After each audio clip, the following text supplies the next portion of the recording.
Perfect. Welcome to our session. We're so grateful you could join us today. So, for the next 45 minutes, our goal here is to demystify AI by showing you how we use it to create highly tailored and effective learning experiences. We hope you leave here today with three things: clarity on your role regarding AI, concrete examples of solutions in action like adaptive content and personalized coaching, and a clear understanding of the strategic approach needed for effective implementation. So before we dive in, a quick word about SweetRush. For those of you who are new to our organization, we launched in 2001 and have been fully remote since 2009. We focus on performance improvement services, which embrace custom learning solutions, emerging technologies, staff augmentation, talent placement, and strategic consulting, all designed to help our clients grow and evolve their learning and development roadmaps. We're honored to receive numerous industry awards for the solution that we develop with our amazing client partners. So as we start our session, the critical question asked by many L&D leaders is, will AI replace me? The answer is no. It is easy to feel overwhelmed by the sheer power and potential of artificial intelligence, but the most important mindset shift we need to make today is this: AI is not here to replace L&D. Instead, think of AI as one of the most powerful tools ever introduced into our L&D toolbox. Your job as an L&D leader is not to engineer the tool, but to harness its power strategically. By viewing AI as a tool, we can focus on using it effectively to create the impactful, personalized learning experiences that your learners need. So we're curious to hear from you. We're dropping a quick question into the chat right now. What is the biggest challenge you face implementing AI in L&D? Please take a moment to drop your answers into the chat. So we've established that AI is a powerful tool in the L&D toolbox. The next logical step is to understand how to use it. And this is where the concept of augmented intelligence becomes critical. So to understand augmented intelligence, we look back to 1997 when world chess champion Garry Kasparov lost a highly publicized rematch to IBM's specialized supercomputer Deep Blue. Shaken by the result, but intrigued by the computer's power, Kasparov didn't quit. He began experimenting with what he called freestyle or advanced chess. This was a new discipline where humans were allowed to use computers as partners rather than opponents. So what he found was astounding. In organized tournaments where humans and machines work together, those human plus machine teams consistently beat both elite human grandmasters and standalone supercomputers. And this is the core lesson for every L&D leader. The goal is not to replace the human L&D professional with AI, but to empower them. We use AI to handle the computational, time-consuming tasks like analysis, personalization, content creation, and curation, so that your human experts can focus on the more strategic and creative tasks. So with that, I'll hand over to my colleague John, who can take us through how learning has evolved in the age of AI. Yeah, and first of all, we have about 75 element challenges. Amazing. I I don't can't wait think, to. yeah, budget, IT security, keeping up with the current ever-evolving state of the art. So not sure we can hit all of them, but we will try to keep those in mind, and you guys can read this while I do it. So next couple of slides, what I'm going to talk about is a necessary mind shift for L&D professionals, the one that we think needs to be taken if you want to truly embrace AI as a new tool in our toolbox to make people smarter. So the problem with our current approach to developing training is that it produces discrete, static learning experiences. And oftentimes they're disconnected from practice, right? You go to a classroom, you go onto your LMS, you take some training, you go back to your desk, you forget everything, you behave as you did. It also takes a lot of time generally to get training out the door and in the hands of the people who need it. So you see on the left, very familiar approach, I'm sure, to all of you. You identify a need for training, you come up with an approach, you create the content, and you have stakeholders review it, you implement it, and then you hope the job performance somehow improves. And you might do measurement. It's probably consumption-based, number of learners who completed it, and so on. It's often an afterthought.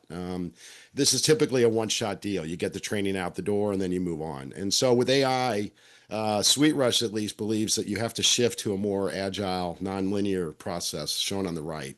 And I'll point out that three of the items that are on the right are not under L&D's control. They're under the learner's control. Knowledge acquisition, skills development, and behavior change. I mean, that's all on them, right? What we're trying to do is get AI in a position where it can help them do these things. But it's no longer uh, provide information to them and hope they get smarter, but actually help support their acquirement of knowledge and development of skills and so on. So instead of simply creating courses, we shift to integrating AI into a learner's workflow so that we can address their learning needs as they arise. We rely on AI to deliver personalized feedback, to answer questions or evaluate a learner's work product. And we seek ways to dynamically adapt the learning content to a learner's skills and knowledge or lack thereof. As we roll out AI-based and augmented training, we're continually monitoring it and tweaking prompts and adding more information as we'll get into to ever improve. It's not a one-shot deal. We're hoping to get training out there and then incrementally refine it. And really, under all of it, there's is data. Learning analytics is no longer a nice to have; it's a have to have. You need it both to perfect the AI model that you're using and the delivery of the information that it's giving you, and you also are using that to adapt to learner skills and knowledge gaps. So, next slide. So as I said, the advent of AI requires a shift in the way to think about L&D development. As I brought up in the earlier slide, traditionally we've built training as discrete segments, say it's a class or it's a set of e-learning modules or the like. It often lacks context or application. You're not you're learning while you're doing, you're sitting and absorbing. It's largely static and it focuses on knowledge as opposed to practice. And it delivers the same thing to all learners. One size fits all. Learners are more or less passive recipients under the traditional approach to L&D. And so, under the new way of thinking, learning is a continuous process. We seek to make LX available when, where, and how it's needed. And ideally, at the moment it's needed in the tool that a learner is using to get work done. It's organized around real world tasks and aims to answer questions and solving problems as people are doing. It still includes e-learning in classrooms. SweetRush doesn't see either one going away because they serve a very valuable role in terms of establishing mental models in learners so that they're able to learn beyond that on their own. But much of the training is delivered through things like chatbots and simulations, as you saw in the previous webinar session that came today. Also, summaries of information and conceptual help in the tools learners use to get their job done. The biggest thing is it's adaptive. Every learner is different. They have different needs. They know different things. We use AI in order to accommodate those differences. So to move on. And here's a high-level look at the technologies that enable this new approach to L&D. Typically, you build on a foundational large language model, and you see the four big ones that are here: Google's Gemini, OpenAI's ChatGPT, Anthropic's Claude, or Microsoft's Copilot. What I've seen, at least, most of the use of AI in L&D is built on top of one of these gargantuan models. But you can't simply use these very large gargantuan models out of the box because on their own they deliver generic responses that aren't suited to a particular organization or workflow. So you just can't, go to ChatGPT and hand it to a learner and say, "Hey, use this to get smarter." We've got to actually prime the pump and get it directed in the area that we as experts know they need to be to perform as we hope. So we utilize a process, an approach called context engineering, and you're going to hear this term quite a bit in the minutes to follow. The idea here is you feed the foundational models with information specific to an organization and a training purpose, so it can deliver relevant information, so that it avoids hallucination and provides authentic practice and feedback, and stays in accordance with organizational norms and standards, and so on. And so context engineering uses entities such as knowledge bases, prompts, and retrieval augmented generation, or RAGs, to help prime the foundational models with the data that's going to help it provide meaningful training to our audience. So let's unpack the concept of context engineering here. As John mentioned, this is the deliberate shaping of what you feed a foundational AI model. It's the prompts, the examples, the key facts, so that it understands the specific task and produces the precise answer that you want it to. So this is the component that L&D teams have full control over, and it's how you tailor AI to create highly impactful and personalized learning experiences. So think of context engineering as making that perfect cup of coffee. Just as you don't need to know how coffee's chemical structure to make a good cup, you also don't need a computer engineering degree to make the best use of AI. You just need to control the basics. We need three key components to get the results just right. So first, the coffee brewer, that's your knowledge base. This is an organized stash of facts, documents, methodologies, and rules that the AI can reference. It is where you house all of your organization-specific expertise or procedures. Second, the temperature. So this is the retrieval augmented generation, or the RAG. This is the critical method that fetches only the most relevant facts from your knowledge base on the fly and feeds it into the experience. This ensures the model produces accurate, up-to-date answers and doesn't just guess. And finally, the coffee beans. This is your prompt design. That is the craft of structuring your instructions. So defining the AI's role, its goals, constraints, and providing it with concrete examples and guardrails so that the AI knows exactly what to do and how to behave, as well as how to respond to the learner. So let's move from theory now to practice. In this next session, we will walk you through concrete client-facing solutions and examples and try and demonstrate how we applied that context engineering approach to really make these effective and impactful. So with that, I'm going to hand over to Adrian to take us through. Thanks, Danny. I'll expand a little bit more on that. So after the learning objectives have been defined and we start to work on creating our AI agents or system or coach or mentor or whatever you want to call it, we then use context engineering to guide and shape the output of the AI models we're going to use in our project. So mapping the coffee making metaphor Danny just described to the L&D process, we start with the concept of the knowledge base, which, as Danny said, is the repository of information where we stash all the information we want to serve as the base for the AI system we're creating. Depending on the technology we're using, this could be PDFs, videos, images, decks with information, or anything else that we can use to create this core element of relevant information. Then we start defining what our RAG is going to be. Here we have a great opportunity for the IDs to shine. We use the RAG to do learning design on top of what we could say is a smart library that the AI can search.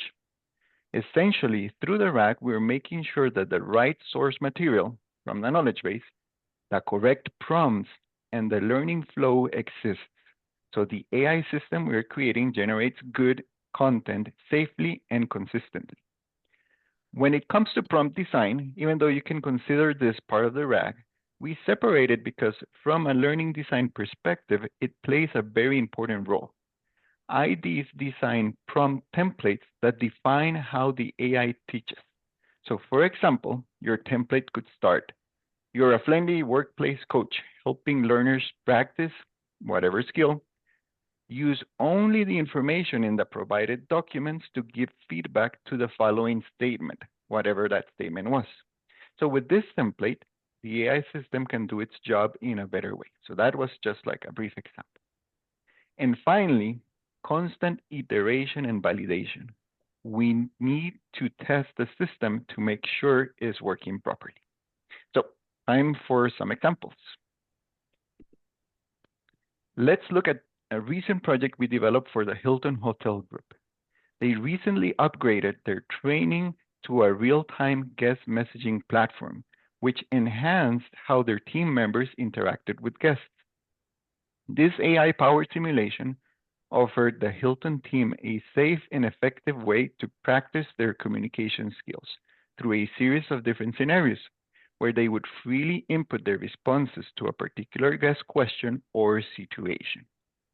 So in this particular project, which is the next slide, we used Claude and Anthropic's Claude as a foundational model, and we interacted with it through the chat box. In this other Hilton project, we created around 20 different immersive scenarios. Here, learners would have the opportunity to put their guest resolution skills to the test using their own voices. This training program was compatible with both virtual reality headsets and desktop computers. And how it worked was a 3D avatar would come up to you with a problem.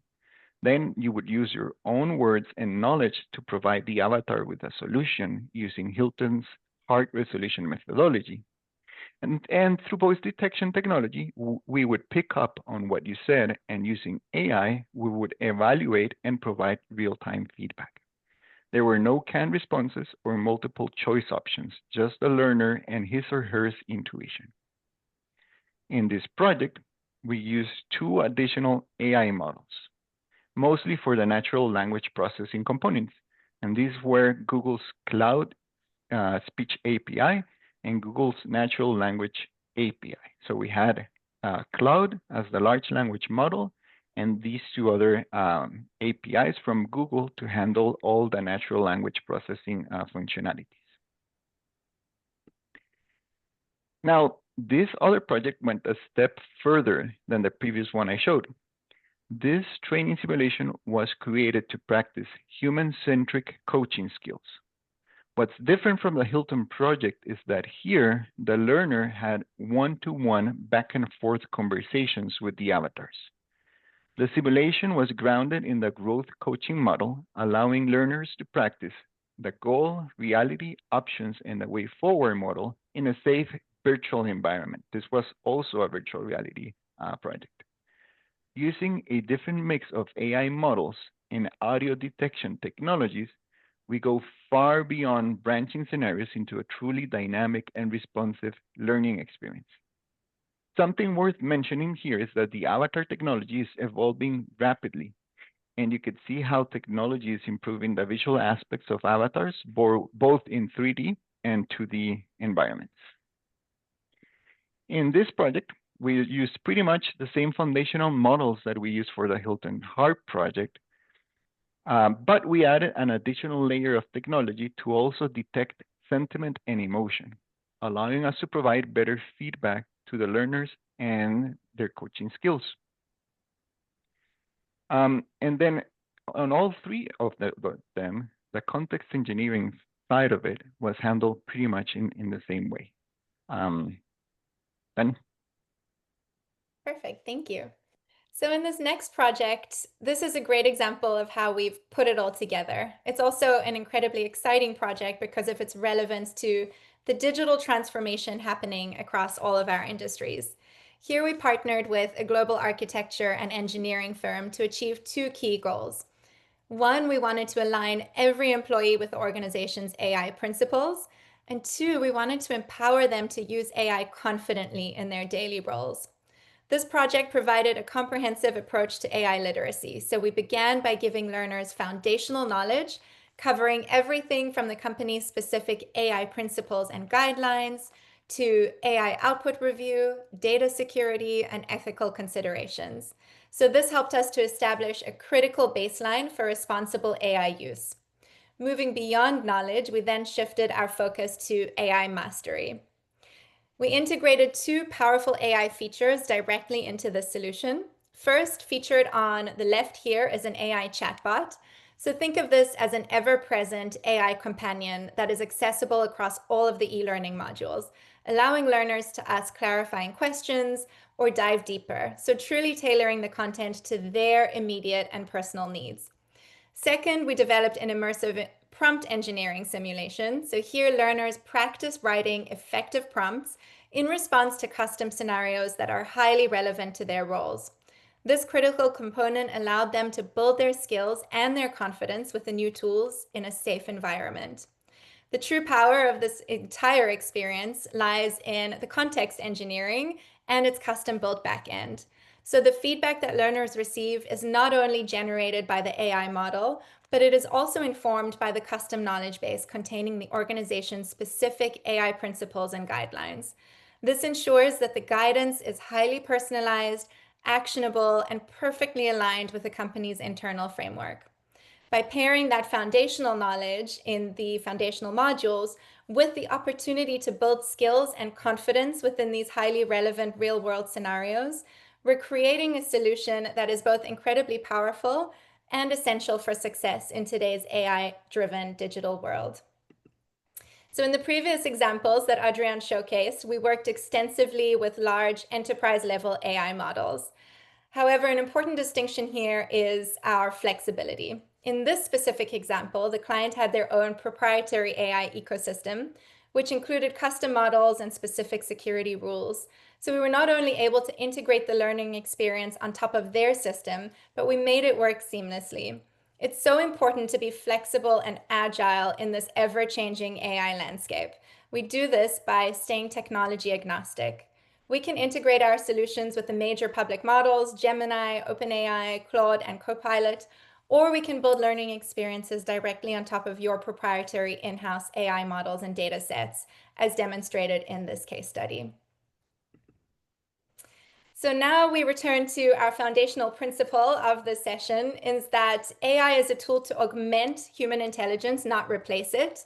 The projects that we just showcased, from the dynamic coaching and conversation simulations to the AI upskilling program, all succeeded because of the critical human engine behind them.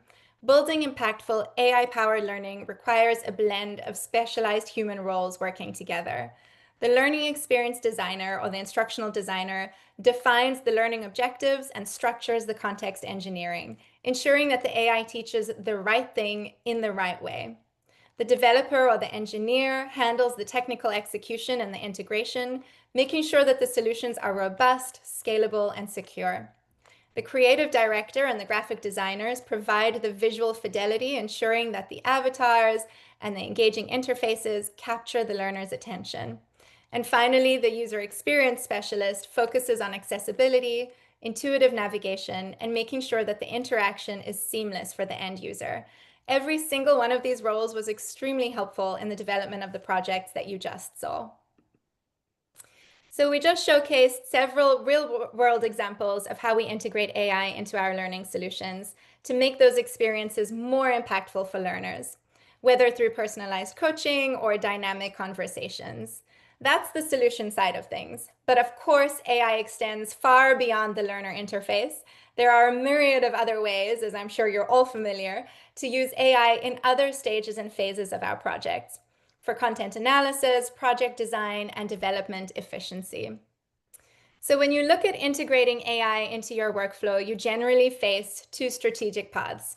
Path one, build your own. You might decide to build your own internal AI tools and agents to help you streamline repetitive tasks and perfectly align with your data and security rules. Path two, you can leverage existing tools. Sometimes it isn't always necessary to reinvent the wheel. Great third-party AI tools already exist that you can strategically leverage. For example, many LMSs provide AI tools and specialized AI-based platforms to create videos, e-learning, and so on. So we're now going to show you a few of the AI tools that we're using internally at SweetRush. And to do that, I will hand back over to John. Yeah, and there's been an enormous number of really good questions. I think we're gonna cover a lot of those in the end, and whatever we don't get it live, we will follow up. But good thinking.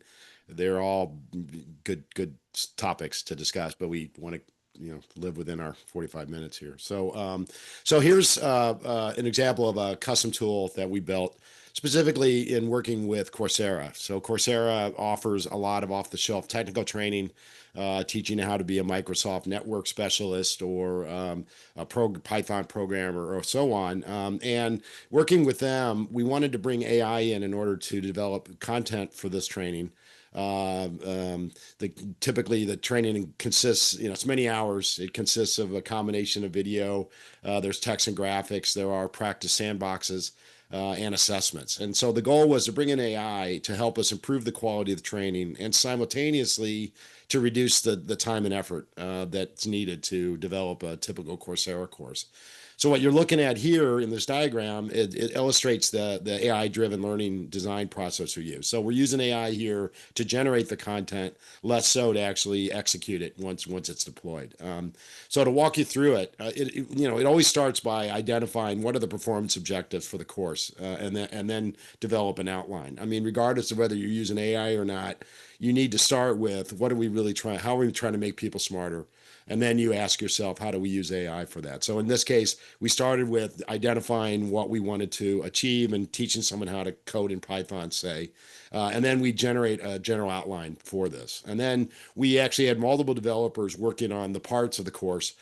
They organized the material and developed a combination of simple requests and what we call special prompts, which instruct specifically the AI on how to generate high quality content, which is tailored to the performance objectives and also to maintain the brand and voice that a client wishes to imbue in the training. So Coursera has a very specific stylistic tendency that they want to have in all of their courses, and we wanted to make sure that the content we generate falls within that milieu. So the creators fed the requests and the special prompts into a commercial large language model using a custom platform that we developed. And then the LLM outputs video scripts, text content, assessments, and so on. And then on each of the elements that's created, we conduct a review process to make sure that it's meeting the quality standards and that it's aligned with the objectives, it's succinct and smart brevity and all of that, and also that it's delivering it using the voice and tone that the client needed. And so as this comes off the press, then we integrated the content all into a single course and then did a final QA, or I do a final QA since we're still using this process to make sure it all flows and functions as expected.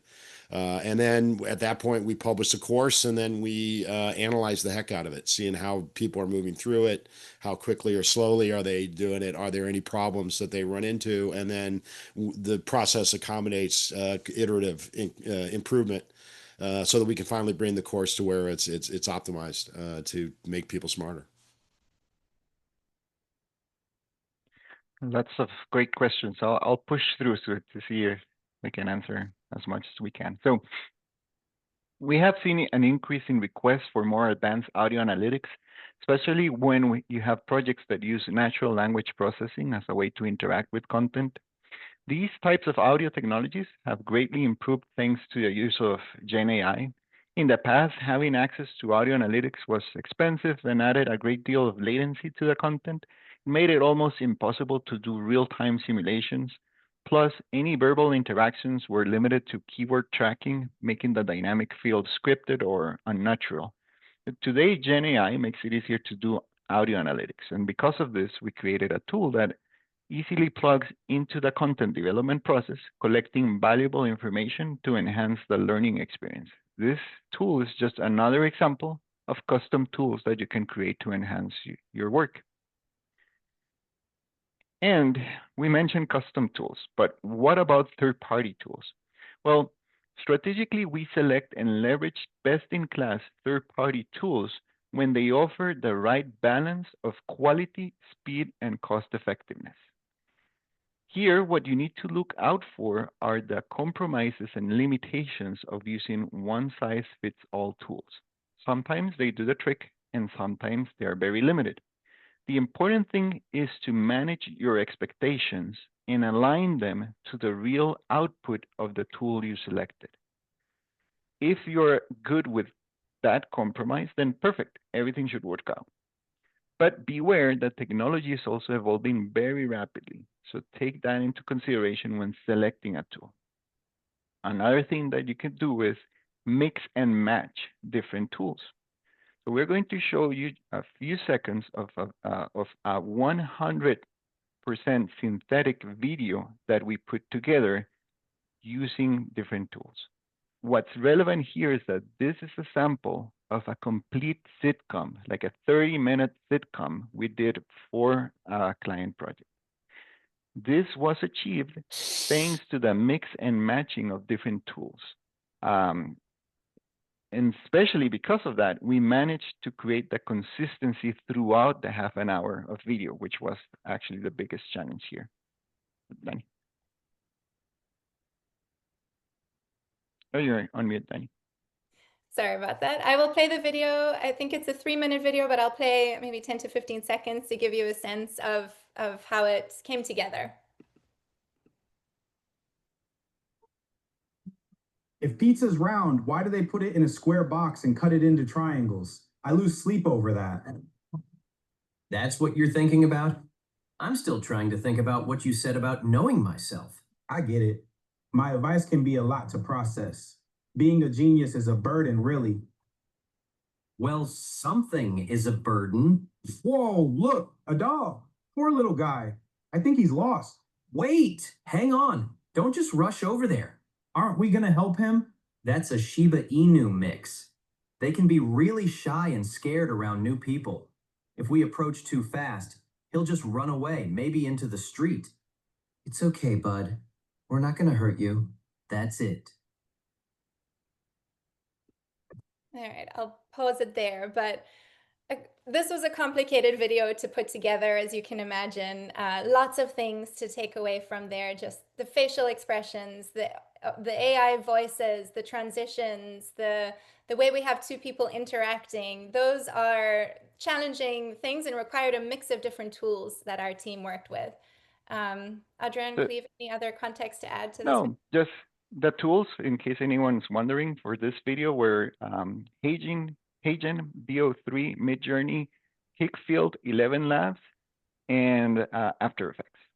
So yeah, that's like a mix you need to get this done. And how long did plenty it of take? ID. Yeah. Do you remember how long it took to build this particular? Certainly I- comparable to going out and doing a live shoot in a park with two people and a dog. No question. Well, the cost, I don't remember the time. I don't want to give an incorrect answer, but I do remember the cost was 50% reduction on the cost versus doing this like with a real video production. Mhm. Obviously, there are compromises here and there, but yeah, that's at least in terms of the cost, that's the numbers we got. Yeah.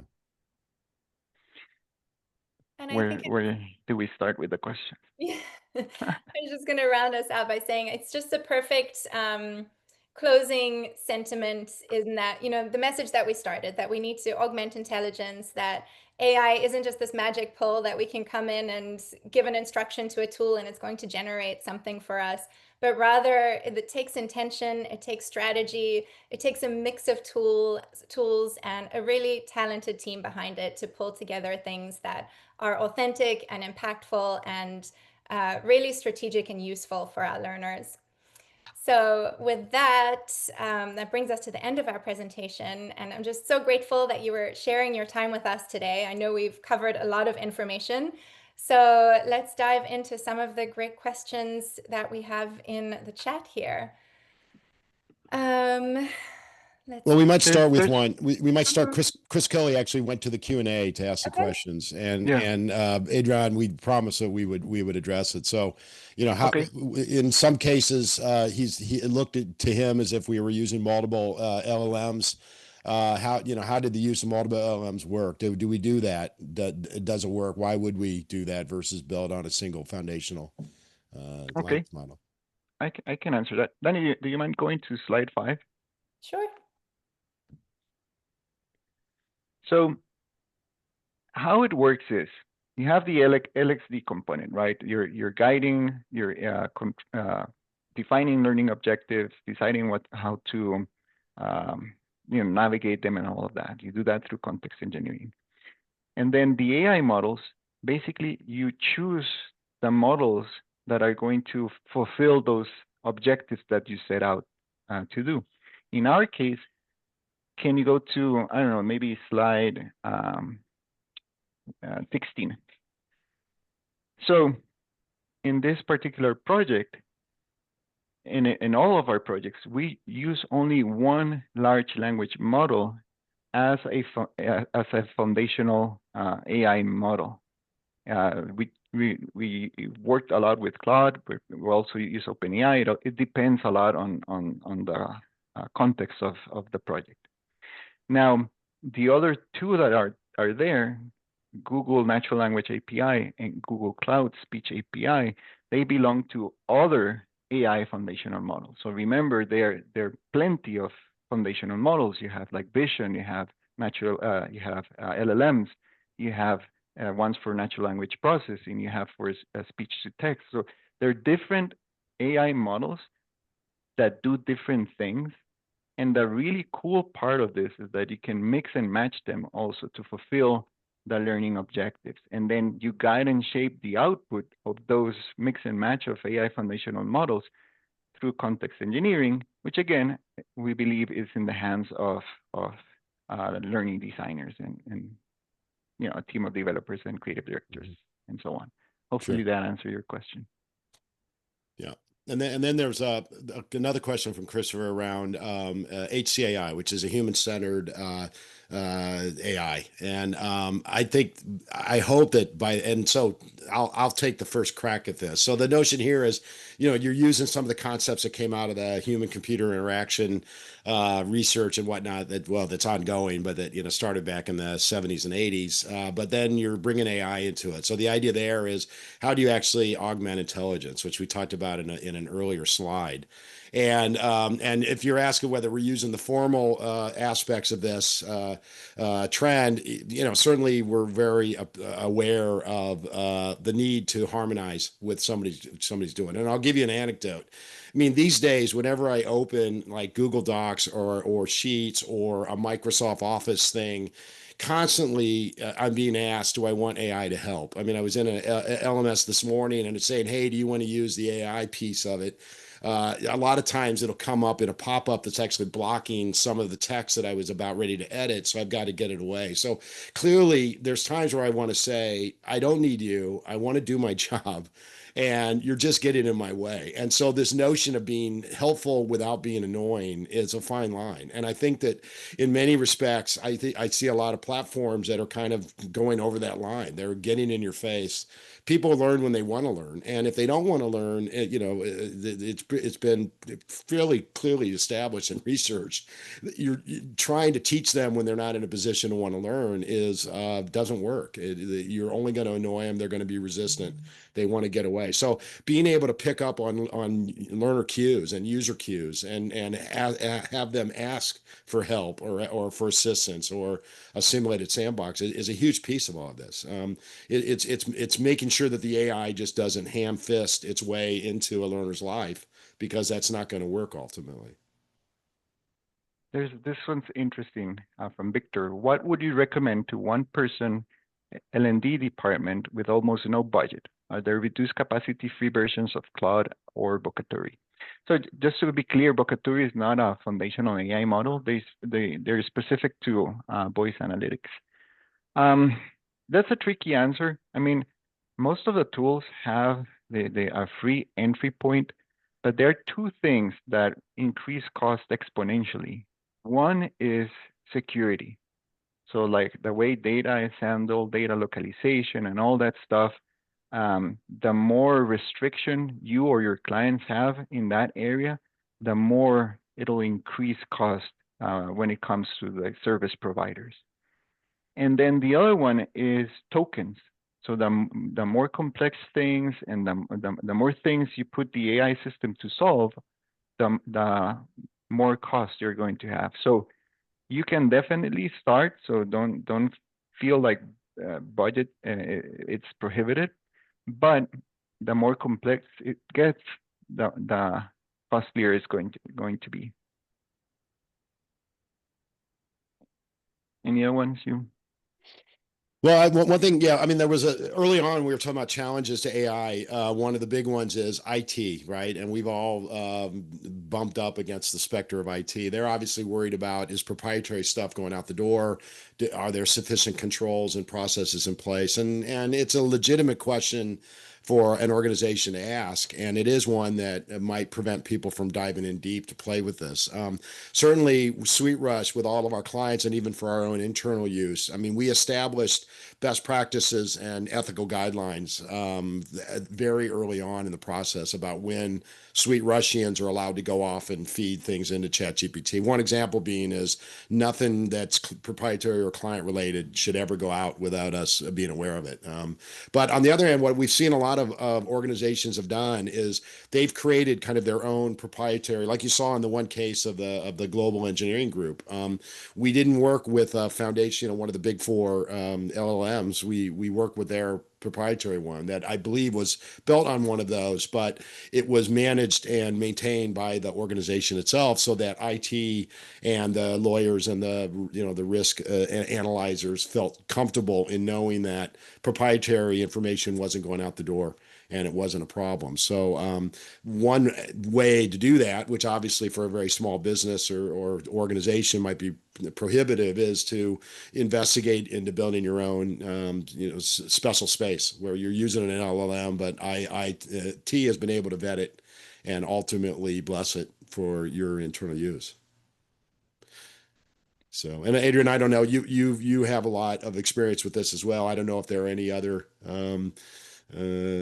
ways to get an organization to embrace AI. Oh, that could be a Yeah, webinar in its and own of itself. topic. There's this interesting question here from Laura. She asked, we have been experimenting with creating a chatbot interaction around specific scenarios. One of the greatest challenges is training the AI model to respond correctly. From what you're presenting, I'm thinking that the RAG is where we need to improve. Do you have any suggestions or for resources that can help us defining the RAG? Mhm. Yes, you're right. Definitely, that's something that you work at the RAG level. My suggestion, this is a team effort, right? I do believe that I'm not going to say like the most important part of the team, but a really important part of the team is definitely the ID. But you also need a developer. So like configuring the RAG and setting up the RAG in a proper way, that's a developer's job. Because it takes No, technical, it takes yeah, some technical knowing understandings. Yeah. knowing what to get the RAG to do is an ID's job. So it's like, what are the expectations? What are the objectives? Like, how do we approach this challenge? So it's a true team effort Mhm. in order to get like really, really good Yeah. enterprise level solutions. Well, and a good way to close this out is Laura's next follow on. She says, does your organization ever work with clients and teach them as they go so we can replicate similar programs going forward? And the short answer is absolutely. That's been what we've been really focusing on, is working collaboratively with them so they ultimately can take advantage of AI and without necessarily bringing us follow on. In other words, we bring them up to speed so that they can take over and make full use of it. That's a service we'd love to provide. So please reach out if you'd like to hear more. Yeah. So many left unanswered. We apologize, but please reach out. We can Yes, I was about to email say or your inboxes is going to be full after this for sure. But I was going to say the Sweet Rush team as well will be getting your questions. So definitely some follow-ups will be coming soon. But this was a lovely session. And yeah, that was a lot of questions. So I was overwhelmed just as you guys were as well. But before we say our goodbye and take our 15-minute break, is there anything else you would like to leave with the audience today before we say our goodbyes? I would just echo John and Adrian's sentiments here, in that we are so passionate about this work, and we really do encourage you to reach out, even if it's just to brainstorm or run some ideas by us. We really see ourselves as consultants in this space as well, and so we would love to partner with you and hear more about your challenges, what you're excited about, what you're working on, and of course, we will follow up with some answers to the questions that we did not get to. So absolutely look out for those as well. And just thank you for having us.